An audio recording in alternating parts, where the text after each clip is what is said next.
Welcome everybody to another COVID Convo, where we have real conversations with real people about what well-being looks like in a pandemic.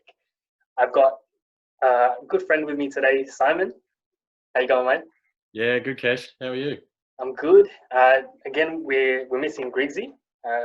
We don't think that he has COVID, but he is feeling a little bit unwell at the moment. So hopefully he'll be back soon. But until then, we're just gonna have to make up with it with a super guest, Dr. Tom Brunzell, and I can call you doctor now, which is really, really awesome. Tom, how you going? How you going, Tom? I'm going well. Hello, Kesh, and hello, Simon. Thanks for having me here today. Oh man, pleasure. Can you introduce yourself to our audience? Tell them what do we need to know about you? The minute version is my accent is from Southern California. I was raised in Los Angeles, and I spent most of my years as a professional in New York City, being an educator, both in Harlem and in the Bronx. And then I moved to Victoria 9 years ago, and now I'm the Director of Education for Berry Street, Victoria. And that means that I am the supervisor of our Berry Street School, which serves 4 campuses around the state to support young people who are struggling in mainstream education and often living in care. We also support case management and education services to help engage kids to education. And we also are very proud of the consultation work we do with schools around the country and now internationally through the Berry Street education model. And that is giving schools strategies to engage students. Our DNA in that work is being trauma aware, being well-being aware and informed by well-being science, positive psychology, and of course, really understanding the science. So I'm sure through our quick time together, you'll hear those areas spinning around my thinking as I share stuff with you. And also, I'm proud to say that, as you alluded to, Kesh, I am a honorary fellow at the Melbourne University Graduate School of Education. And my PhD recently completed was with Professor Lee Waters and Associate Professor Helen Stokes. There's a whole bunch of reasons why I'm really excited to chat to you today, Tom. And I've been looking forward to it actually all week because of that intersection that you play in and have played in a long time. And I'm really curious, given in a way you've been training for something like this for a long time. How has COVID been affecting you and the places that you're working in your life? Yeah, thank you. You know, I can't help but think of, mind, body, heart. And, cognitively, I can certainly, my already fast spinning thinking as a community services and education leader, my thinking overload has just been fast forward escalating. How do we expand our services? How do we meet the significant needs of vulnerable students and vulnerable young people? And how do we hold space for the teams that we're working with? So cognitively, I'm there. I think I'm there. It's good days, rough days. My centered work starts thinking about the people around the world, particularly in the country that I also hold a passport to.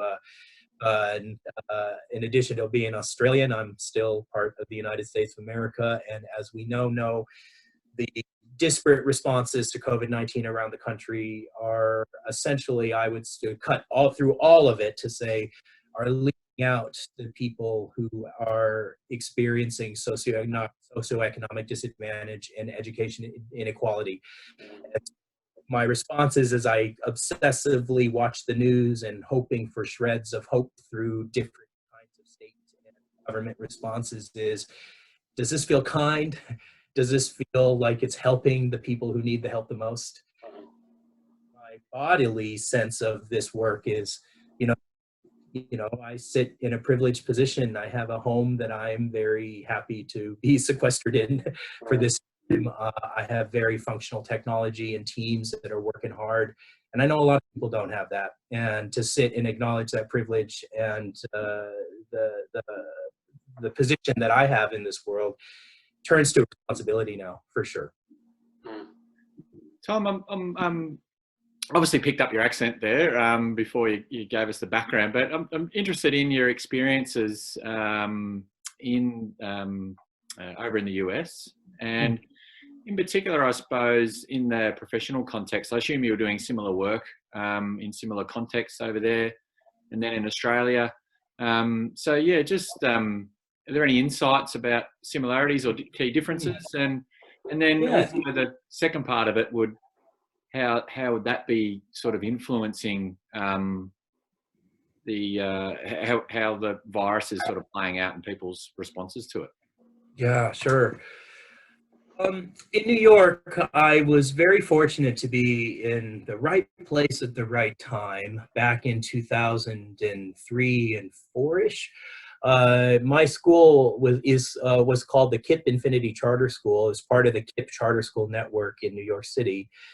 And we had the extraordinary opportunity to work directly with Marty Seligman and Angela Duckworth from the University of Pennsylvania. It was there before, I think we didn't even have the words positive in education.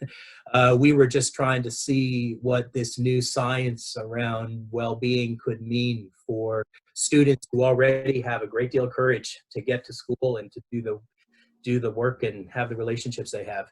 But we really wanted to figure out how to bolster their strengths. And so we worked closely with the University of Pennsylvania in a partnership that lasted a number of years. So the well-being side of things started forming back then. When I had the opportunity and was invited to come to Australia, and very much found Melbourne and Berry Street, Victoria to be my home. Berry Street was holding on in one of the national leaders in what was emerging as trauma-aware practice.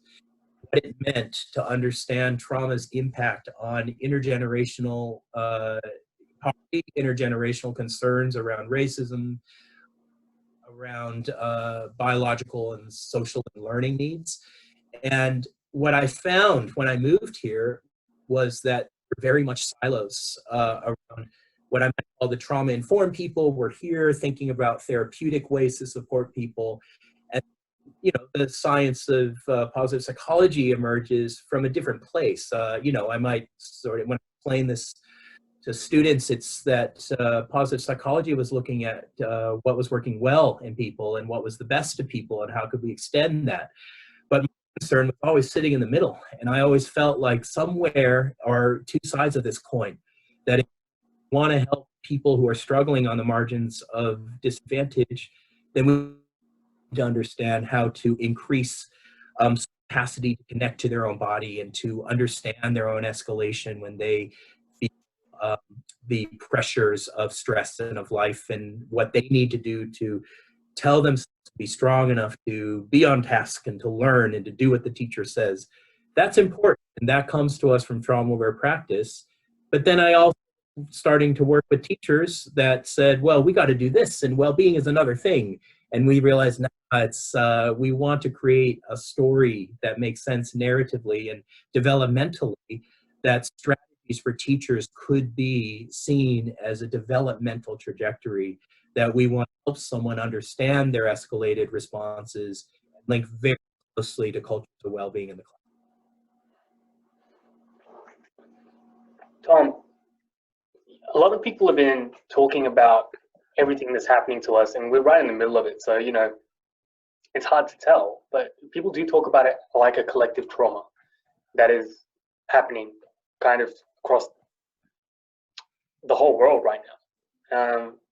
And I'm curious, as Berry Street as an institution that's been working on trauma-aware practice for so long, are there things that are happening within Berry Street or within the schools that you've implemented since then, or is it kind of like school? Is it business as usual for you, right?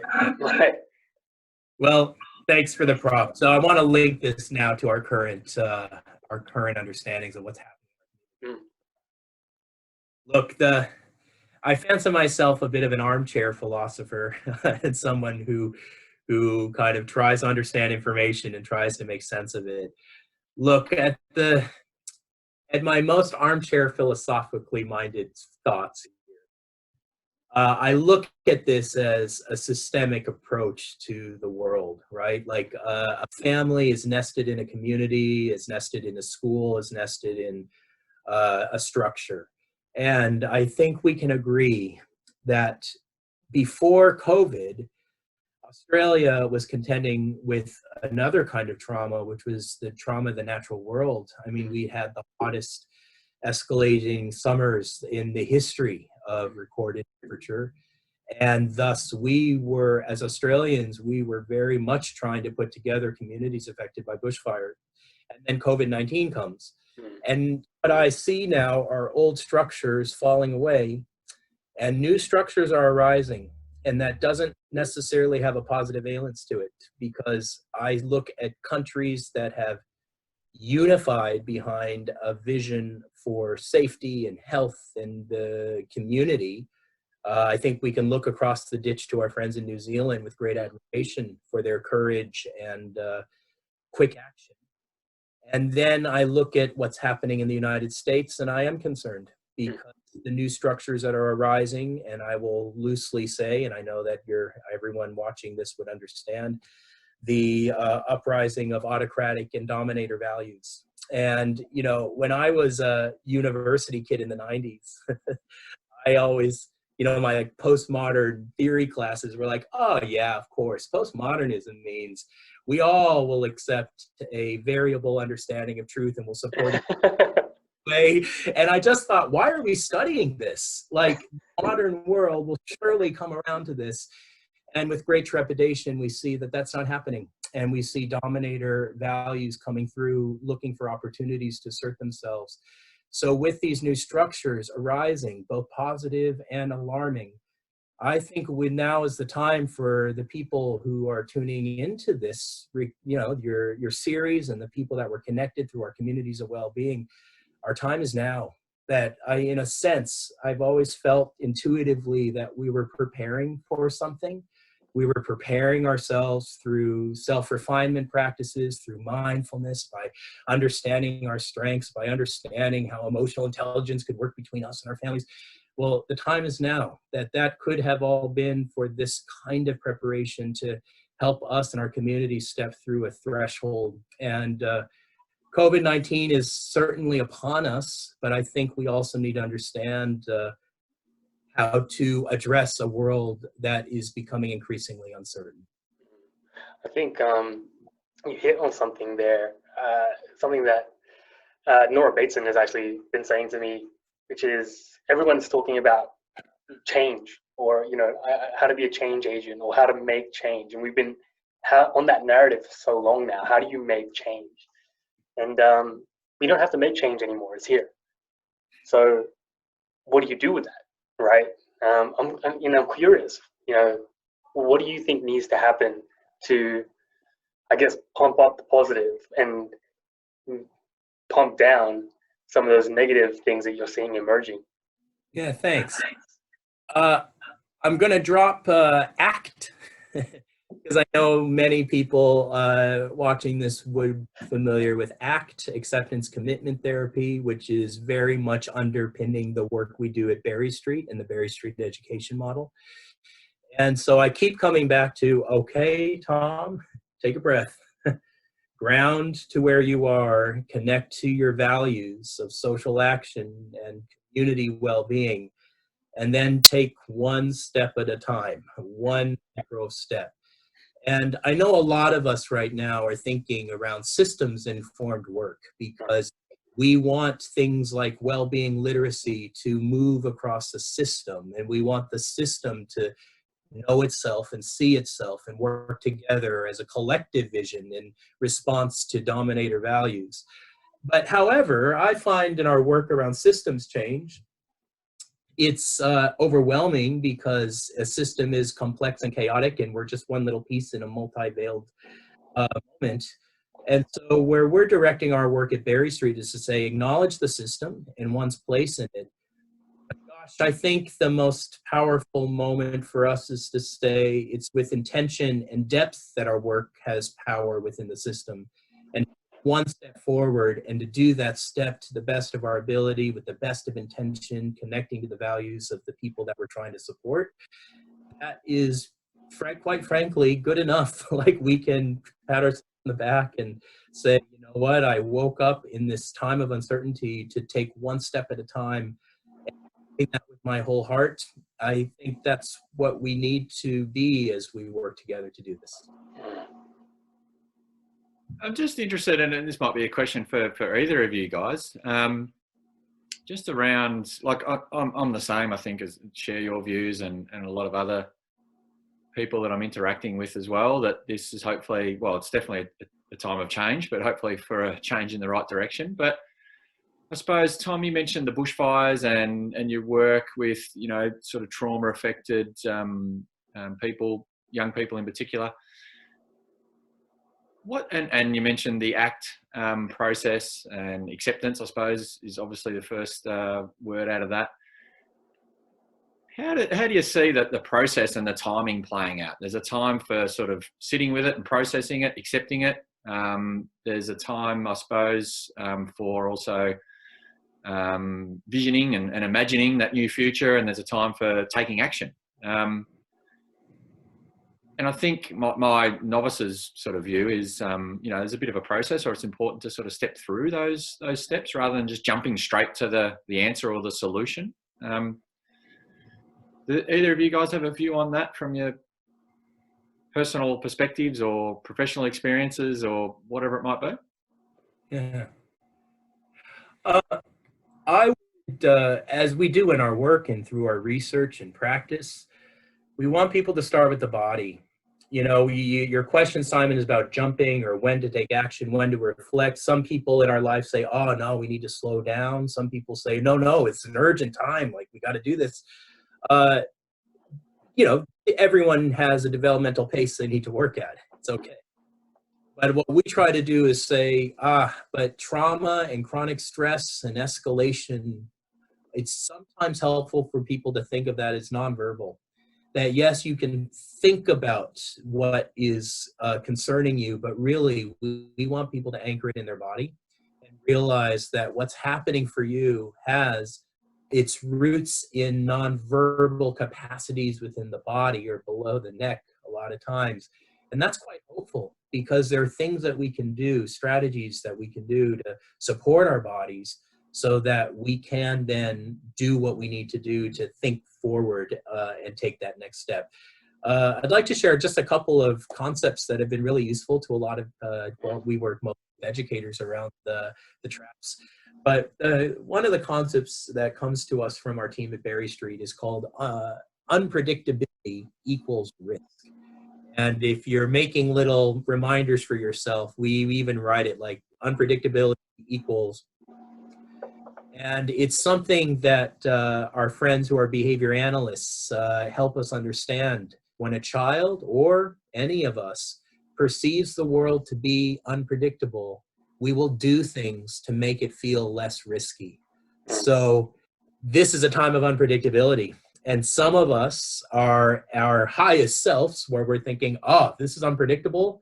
I'm going to do what I need to do. I'm going to make sure I run around the block for 30 minutes in the morning. I'm going to have a perfect, consistent routine. I'm going to eat healthy stuff, and I'm going to connect to all my friends on Zoom.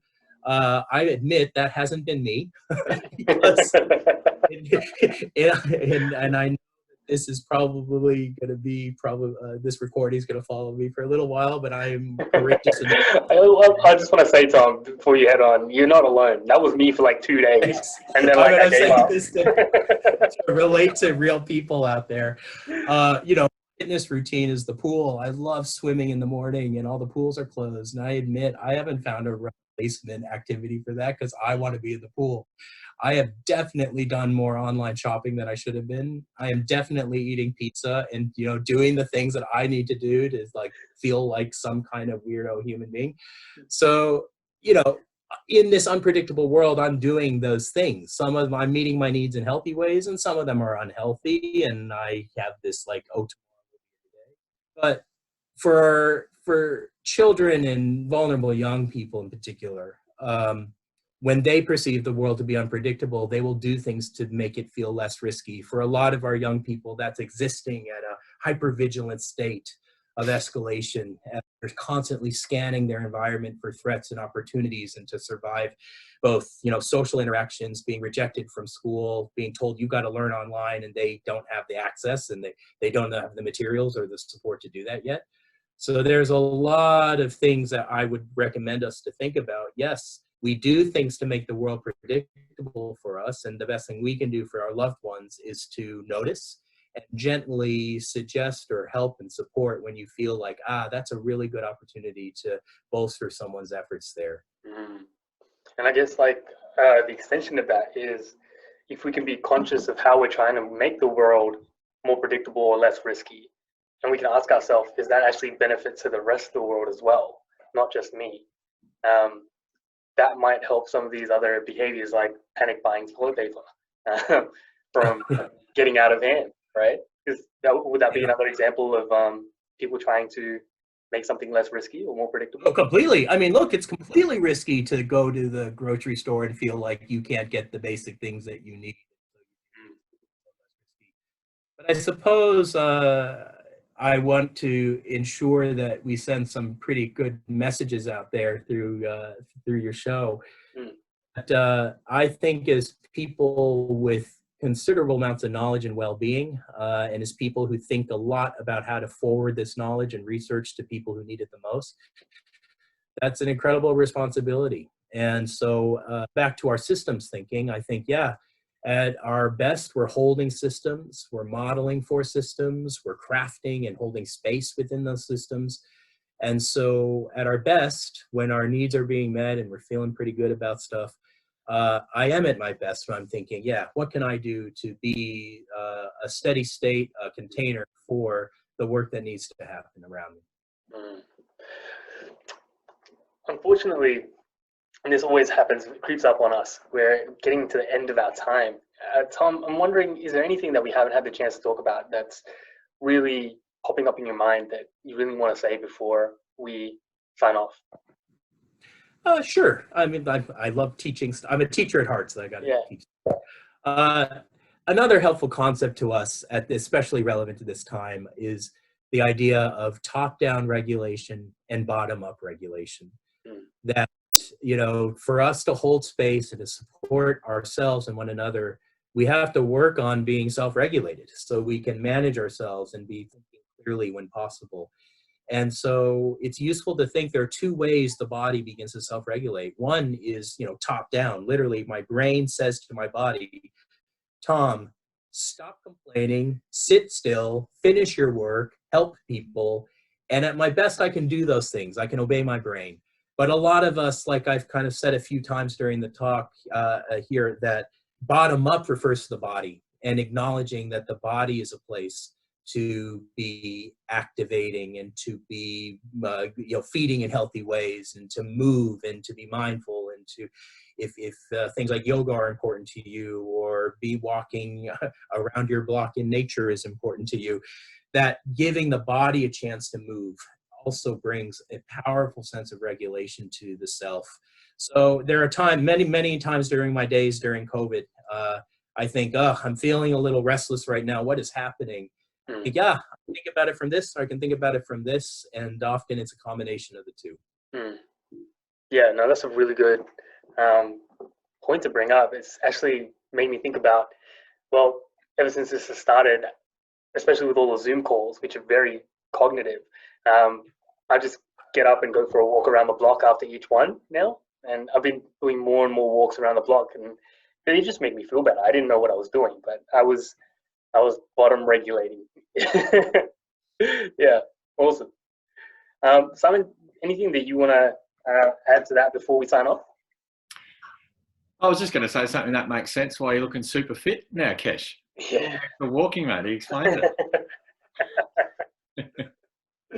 All right, fantastic. Well, I guess that's all that we really have time for today. But I just want to thank you, Tom, for coming on and having a chat with us and sharing so much of your experience and wisdom. So thank you so much for that. Thank you. And for all of our audience, request that you share, like, and subscribe. If this was useful or helpful, share it with other people if you think that it will help them. And that's it for us today. So you stay healthy, world.